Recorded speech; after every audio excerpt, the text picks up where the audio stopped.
Okay, ഇനി future plan എന്താണ്? നായികയൊക്കെ ആയിട്ട് വരണം എന്ന് തന്നെയാണ്? ആക്ടിംഗ് ആണോ കോൺസെൻട്രേറ്റ് ചെയ്യുന്നത്? ആക്ടിങ് ഒരു പാഷനാണ്, because I think I'm good at it. അതൊരു പാഷനാണ്, പ്രൊഫഷനൊക്കെ എടുക്കാൻ താല്പര്യമില്ല. പ്രൊഫഷനായിട്ട് എന്താ? I'm planning on going for civil service. Civil service. അമ്മാ, അടിപൊളിയാണ് അടിപൊളിയാണ്. Okay, good good good. എന്താ IAS ആണോ? ലൈക്ക് IFS ആണ് താല്പര്യം? Foreign service. ഓക്കെ ഓക്കെ, മനസ്സിലായി. അപ്പൊ അതിന്റെ പ്രിപ്പറേഷൻസ് ഒക്കെ ഇപ്പോഴേ സ്റ്റാർട്ട് ചെയ്യണ്ടേ? സ്റ്റാർട്ട് ചെയ്ത് തുടങ്ങി.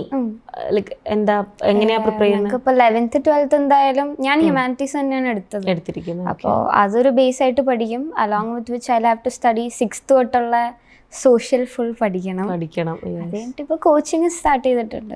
ഇതുകൊണ്ട് ലൈക്ക് ഇത്രയും നല്ലൊരു പ്രൊഫഷൻ എടുത്തിരിക്കുന്നോണ്ടായിരിക്കും അല്ലേ കുറച്ച് ബാക്കി ഇപ്പൊ ഇൻസ്റ്റഗ്രാം ഒക്കെ ഇപ്പോഴത്തെ കാലത്തെ കുട്ടികൾക്ക് 2ലും 3ലും പഠിക്കുന്ന കുട്ടികൾക്ക് വരെ സോഷ്യൽ മീഡിയ ഉണ്ട്. ഇപ്പോഴാണ് ഇവിടെ ഒരാൾ വന്നിട്ട് പറയുന്നത്, അത്രയും ലൈക്ക് ആർട്ട് പരമായി ഇത്രയും കണക്റ്റഡ് ആയിട്ടുള്ള ഒരാൾ പറയുന്നത്, ഞാൻ +1 ആയപ്പോഴത്തേക്ക് 10th കഴിഞ്ഞപ്പോഴാണ് ഇൻസ്റ്റഗ്രാം എടുക്കുന്നതെന്ന്.